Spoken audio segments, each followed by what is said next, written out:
दोस्तों नमस्कार। आज निपट चुनावी चर्चा करूंगा और बेहद खास मुद्दे पर। दरअसल उत्तर प्रदेश भारतीय जनता पार्टी ही नहीं, विपक्ष के लिए भी बेहद खास प्रदेश है। देश का सबसे बड़ा सूबा है, 80 लोकसभा की सीटें और इन 80 सीटों में से 33 पर सिमट गई बीजेपी और तभी से पूरे देश की निगाहें उत्तर प्रदेश की तरफ लगी हुई है। जब से बीजेपी उत्तर प्रदेश में चुनाव हारी है, और चुनाव हारना इसलिए कहा जा रहा है क्योंकि राम मंदिर के उद्घाटन के बावजूद भारतीय जनता पार्टी 40 का आंकड़ा भी नहीं पार कर सकी।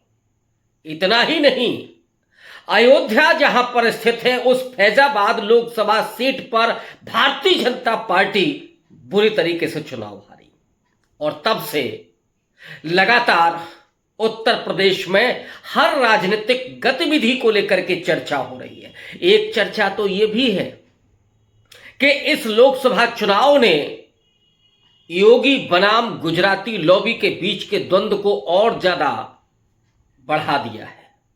दोनों तरफ से तलवारें खिंची हुई हैं और यहां तलवारों का ही वार नहीं हो रहा है, मूठ का वार चल रहा है।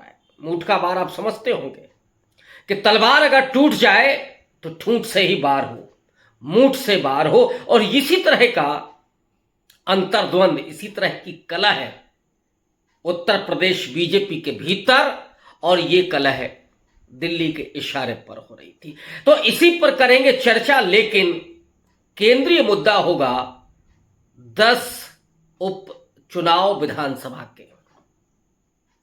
आने वाले दिनों में उत्तर प्रदेश की 10 विधानसभा सीटों पर उपचुनाव होने हैं और ये 10 उपचुनाव साबित करेंगे कि योगी आदित्यनाथ उत्तर प्रदेश के सर्वेसर्वा हैं या नहीं, वो उत्तर प्रदेश बीजेपी के सिकंदर हैं या नहीं, और अगर बीजेपी उत्तर प्रदेश में चुनाव हारती है तो यह भी तय है कि योगी आदित्यनाथ मठ पहुंचेंगे।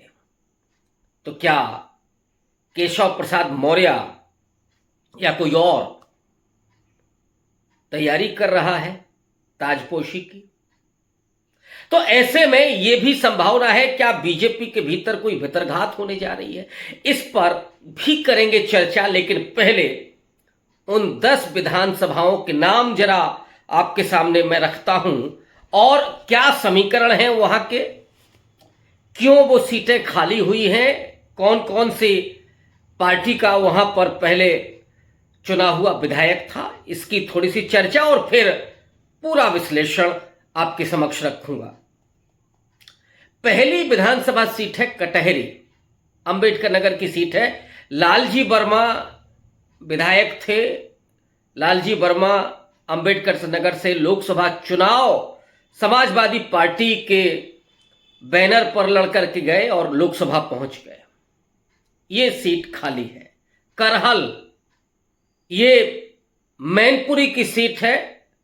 अखिलेश यादव ने विधानसभा चुनाव 2022 में बड़ी मजबूती से, अब चूंकि यहां 50% से ज्यादा यादव ही है, तो बहुत आसान जीत अखिलेश यादव ने यहां से हासिल की थी। इस बार वो कन्नौज से सांसद चुन करके गए हैं और रिकॉर्ड उन्होंने कायम किया है, यानी मुलायम सिंह यादव का रिकॉर्ड तोड़ा है 36 सांसदों का। उन्होंने 37 सीटें जीती हैं और वो लोकसभा में पहुंचे हैं, तो ये सीट खाली है। मिल्कीपुर, ये सीट बेहद खास होने जा रही है। फैजाबाद की सीट है और यहीं से जिन्हें आजकल फैजाबाद नरेश कहा जा रहा है, अयोध्यापति कहा जा रहा है, अवधेश प्रसाद पासी, ये मिल्कीपुर से विधायक थे और फैजाबाद से सांसद चुने गए हैं। आपको वो दृश्य भी याद होगा जब अखिलेश यादव ने चुनावी सभा में अवधेश प्रसाद का परिचय कराते हुए लोगों से पूर्व विधायक कह दिया था। चौंक गए थे अवधेश प्रसाद और उन्होंने ऑब्जेक्शन किया अपने नेता से कि अरे भाई, मैं तो अभी वर्तमान में विधायक हूं। अखिलेश यादव ने एक हाजिर जवाबी का बड़ा प्रमाण देते हुए उन्होंने कहा कि अरे भाई, आप सांसद बनने जा रहे हैं, इसलिए मैं आपको पूर्व विधायक कह रहा हूं। तो चेहरे की रंगत बदल गई अवधेश प्रसाद की, और आजकल तो अवधेश जी हीरो हैं, पार्लियामेंट से लेकर के और सड़क तक। बीजेपी के सामने अवधेश प्रसाद जब खड़े होते हैं तो बड़ा मुश्किल में होती है बीजेपी। बड़े बड़े ब्रांड उनके दरक जाते हैं, मोदी हो, योगी हो, अमित शाह हो, सारे ब्रांड अवधेश प्रसाद के सामने फीके हैं। और उन्हें लेकर के राहुल गांधी कभी खड़ा कर देते हैं, कभी अखिलेश यादव उनको लेकर के अपने साथ चलते हैं। तो एक बड़ी अवधेश प्रसाद की हैसियत बन गई है। वो मिल्कीपुर से विधायक थे, ये सीट खाली हुई है। दूसरी सीट है मीरापुर, पश्चिमी यूपी की, जहां आरएलडी के चंदन चौहान विधायक थे, वो भी सांसद हो गए हैं। एक तीसरी सीट पश्चिमी उत्तर प्रदेश की ही है, वो है गाजियाबाद। यहां से बीजेपी के अतुल गर्ग जो गाजियाबाद से सांसद चुने गए हैं, वो गाजियाबाद की सीट खाली हुई है। तीसरी मझावा की सीट है, यहां विनोद कुमार बिंद, ये निषाद पार्टी के खाते में थी। विनोद कुमार बिंद यहां से चुनाव जीत करके भदोही से वो पार्लियामेंट गए हैं, तो ये सीट खाली है। खैर अलीगढ़ की एक सीट है, जहां अनूप सिंह भारतीय जनता पार्टी के, वो हाथरस से लोकसभा चुनाव जीत करके पहुंचे हैं। तो ये एनडीए की सीटें हैं, मीरापुर, गाजियाबाद, मझावा, खैर अलीगढ़ की, और एक सीट फूलपुर, ये प्रवीण पटेल हैं बीजेपी के, जो सांसद चुन करके गए हैं। तो 5 सीटें विधानसभा की ये बीजेपी यानी एनडीए की हैं, और 5 सीटें जिनमें से 3 मैं पहले बता चुका हूं, आखिरी के 2 जो सीटें हैं वो भी समाजवादी पार्टी के हैं। एक कुंद्रा की सीट है, जिया और रहमान समाजवादी पार्टी के, जो संभल से लोकसभा पहुंचे हैं, और सीसा मऊ ये सीट कानपुर की है, यहां से इरफान सोलंकी जिन्हें कोर्ट द्वारा दोषी करार दिया गया है, ये सीट खाली हुई है। तो 10 सीटों पर महामुकाबला होने जा रहा है। 5 सीटें एनडीए के पास थीं और 5 सीटें समाजवादी पार्टी के पास थीं। लेकिन इस चुनाव की खासियत यह है कि इसमें पहली बार लंबे समय के बाद मायावती एंट्री करने जा रही हैं। वो उपचुनाव नहीं लड़ती हैं लंबे समय से, और एक और नई पार्टी आजाद समाज पार्टी चंद्रशेखर आजाद की, वो भी इस चुनाव में शिरकत करने जा रही है। तो ये 2 और पार्टियां होंगी, और कांग्रेस पार्टी भी 50-50 पर अपना दावा कर रही है, यानी 10 में से 5 विधानसभा की सीटों पर वो चुनाव लड़ना चाहती है और 5 पर अखिलेश यादव। लेकिन समाजवादी पार्टी ने यह कहा है कि हमारी 10 सीटों पर तैयारी है, और इसलिए कांग्रेस के लिए कोई गुंजाइश नहीं है। लेकिन कांग्रेस पार्टी ने इन 10 सीटों पर अपने प्रभारी नियुक्त कर दिए हैं। इसका मतलब है कि जो इंडिया अलायंस है वो मजबूती के साथ, बिना किसी अड़चन के, बिना किसी आंतरिक द्वंद्व के, वो यहां पर चुनाव मैदान में होगी। कांग्रेस पार्टी को अगर सीट मिलती है तब भी, और नहीं भी मिलती है तो भी उनके प्रभारी इन सीटों पर काम करेंगे, क्योंकि कांग्रेस पार्टी का लक्ष्य 2027 है। लोकसभा चुनाव में 17 सीटों पर, 17 सीटों पर कांग्रेस पार्टी ने चुनाव लड़ा था, जिसमें से 7 सीटों पर उसने जीत हासिल की थी। तो एक तरह से आप रेशियो देखिएगा तो कांग्रेस पार्टी का बहुत अच्छा रेशियो है। समाजवादी पार्टी ने तो 37 सीटें जीती हैं, उसका भी रेशियो बहुत अच्छा है। लेकिन मामला है भारतीय जनता पार्टी का और फिर बीएसपी, और ये तो पहले जरा कांग्रेस वर्सेस समाजवादी पार्टी बना जी, आंतरिक जो द्वंद्व है उसकी जरा बात कर लेते हैं। राहुल गांधी और अखिलेश यादव की एक जो केमिस्ट्री बनी है, वो केमिस्ट्री अपने आप में किसी भी विवाद से परे है, और मुझे लगता है कि इसमें कहीं कोई समस्या नहीं आने वाली है, क्योंकि यहां कोई कमलनाथ नहीं है जो पूछे कि कौन अखिलेश यादव। और राहुल गांधी हो सकता है कि 1-2 सीटों पर अपनी दावेदारी करें, और वो सीटें दी जा सकती हैं समाजवादी पार्टी की तरफ से, जहां पर बीजेपी मजबूत पोजीशन में है। तो ऑब्वियस है वो गाजियाबाद भी जा सकती है, या गाजियाबाद के अतिरिक्त एक और पश्चिमी उत्तर प्रदेश की सीट है वो मीरापुर, हालांकि मीरापुर में समाजवादी पार्टी अपना दावा कर सकती है। खैर अलीगढ़ की सीट है, यहाँ पे दावेदारी हो सकती है कांग्रेस पार्टी की। लेकिन ये तो तय है कि कांग्रेस पार्टी अपनी भूमिका बड़ी करने जा रही है इस चुनाव में। उसकी कोशिश है कि अगर वो एक भी सीट जीत करके आती है, खाता खोल करके आती है, तो 10 में से एक सीट पर वो अपने आप को 2027 के चुनाव के लिए एक मजबूत दावेदारी के रूप में, गठबंधन में भी मजबूत दावेदारी के रूप में रखना चाहेगी। लेकिन समाजवादी पार्टी जो सीधे तौर पर मुकाबले में है भारतीय जनता पार्टी के सामने, अखिलेश यादव ने जिस तरह की बैटिंग की है लोकसभा चुनाव में, जो सोशल इंजीनियरिंग उन्होंने की थी, जिस तरह से उन्होंने यादवों और मुस्लिम टिकट को थोड़ा कम करके पीछे रख करके, और जो पिछड़ा समाज है, अति पिछड़ा समाज है, दलितों में भी खास करके जाटा और पासी समाज को जो उन्होंने प्रतिनिधित्व दिया था, उसकी तारीफ काफी हुई है। और अखिलेश यादव एक मजबूत दावेदारी कर रहे हैं, और वो किसी भी तरीके से ये नहीं चाहते हैं कि वो कहीं छोटे भाई की भूमिका में आए। उत्तर प्रदेश में वो बड़े भाई की भूमिका में ही रहेंगे, और 27 में वो किसी तरह की कोई कांग्रेस पार्टी की मजबूत दावेदारी नहीं होने देना चाहेंगे।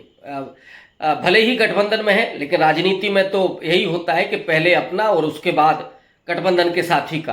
तो डेफिनेटली अखिलेश यादव ये चाहेंगे कि उनका जो मुस्लिम मतदाता है वो उनके साथ वापस आए, जो पिछले लोकसभा चुनाव में कांग्रेस पार्टी के साथ खड़े दिखाई दिया। भले ही समाजवादी पार्टी को उसने वोट दिया है, लेकिन सच्चाई ये है कि राहुल गांधी के भारत जोड़ो यात्रा, राहुल गांधी के संघर्ष, राहुल गांधी पर होने वाले हमले की वजह से एक दर्द का रिश्ता मुस्लिम समाज ने महसूस किया, और वो कांग्रेस पार्टी के साथ वापस लौटता हुआ दिखा दशकों के बाद। तो एक ये बड़ा सेटबैक है समाजवादी पार्टी के, और वो चाहती है कि उस मुस्लिम मतदाता को वो अपने साथ, वो भरोसा उसका जीत करके ले आए।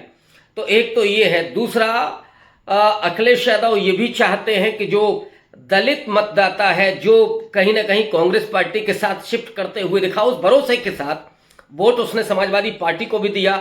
लेकिन इंडिया अलायंस में दरअसल कांग्रेस पार्टी के वजह से और राहुल गांधी के संघर्ष, मल्लिकार्जुन खड़गे के राष्ट्रीय अध्यक्ष होने की वजह से, और संविधान को बचाने की जो मुहिम राहुल गांधी ने छेड़ी थी, उसकी वजह से वो गया था। लेकिन पहला जो उसका एक तरह से कहें कि जो दिल था वो कांग्रेस पार्टी के साथ था, तो उस पर भी अपनी दावेदारी राहुल गांधी, अखिलेश यादव करना चाहते हैं। और अखिलेश यादव ये कतई नहीं चाहते हैं कि 27 के चुनाव में उनकी कोई निर्भरता कांग्रेस पार्टी पर हो। तो ये राजनीति में चलता है, तो इसलिए वो 10 सीटों पर चुनाव लड़ना चाहेंगे। लेकिन उनका बड़ा लक्ष्य ये होगा कि उत्तर प्रदेश में योगी आदित्यनाथ को किसी तरीके से बेदखल किया जाए।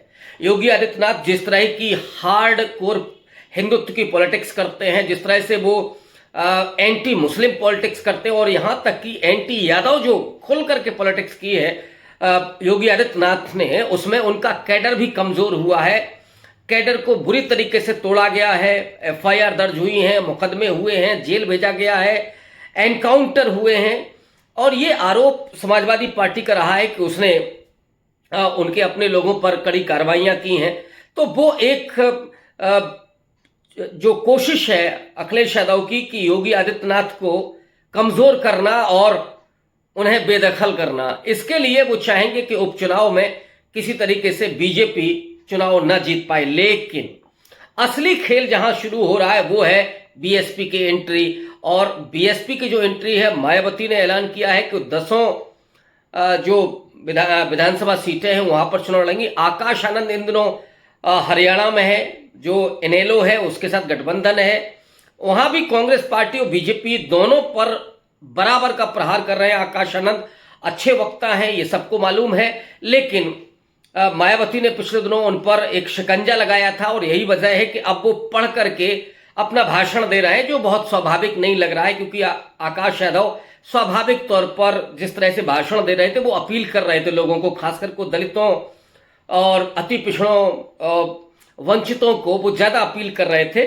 तो अब ये भी देखना होगा कि जब इन 10 विधानसभा सीटों पर बीएसपी चुनाव लड़ेगी तो उसकी दावेदारी क्या होगी। इन 10 में से बीएसपी कहीं नहीं है माने दूसरे तीसरे चौथे स्थान की वो पार्टी है। 2022 में जिस तरह से उसने चुनाव लड़ा, एक ही सीट पर और जीत हासिल हुई थी, उसकी रसड़ा सीट।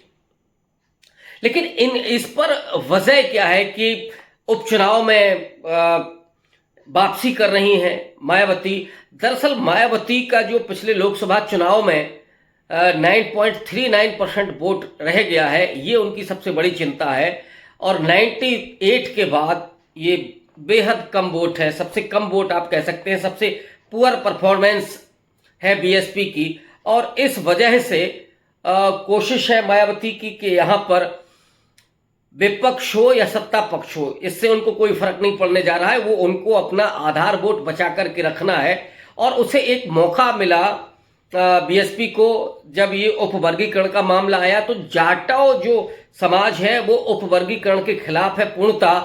चंद्रशेखर आजाद ने बीच का रास्ता लिया और वो खुल करके अभी विरोध में नहीं आए हैं, हालांकि विरोध कर रहे हैं, लेकिन अभी उन्होंने कहा है कि हमारा कोई स्पष्ट रुझान नहीं है। मायावती ने बहुत स्पष्ट रूप से उसके खिलाफ बिगुल बजा दिया, सरकार को घेरा, कांग्रेस और सपा दोनों को घेरा और ये मांग की कि किसी तरीके से ये उपवर्गीकरण नहीं होना चाहिए, क्रीमी लेयर नहीं होना चाहिए। सरकार ने यू टर्न लिया। इसे मायावती के जीत के रूप में भी देखा जा रहा है कि मायावती ने ये एक स्टैंड लिया। तो जाटव जो मतदाता है उनका, उसे वो इंटैक्ट रखना चाहती हैं 27 में एक बड़ी दावेदारी के लिए। लेकिन अब यहीं पर जो चंद्रशेखर आजाद की एंट्री हो रही है वो कहीं ना कहीं मायावती ने बीएसपी को डैमेज कर सकती है। और बीएसपी को कितना वो डैमेज कर पाएगी ये देखना होगा। आज भी यूथ को हम केवल छोड़ दें तो बीएसपी का वोटर फिक्स है। और ऐसे में जब बीएसपी और एएसपी चुनाव मैदान में होगी तो पहली पसंद बीएसपी रहेगी। और इसलिए मुझे लगता है कि चंद्रशेखर आजाद को इस चुनाव में खास कोई सफलता नहीं मिलने जा रही है, लेकिन उनकी दावेदारी अपनी जगह निश्चित रूप से होनी चाहिए। पहली बार चुनाव जीत करके गए हैं और वो चाहते हैं कि उनकी पार्टी ग्रो करे, आगे बढ़े।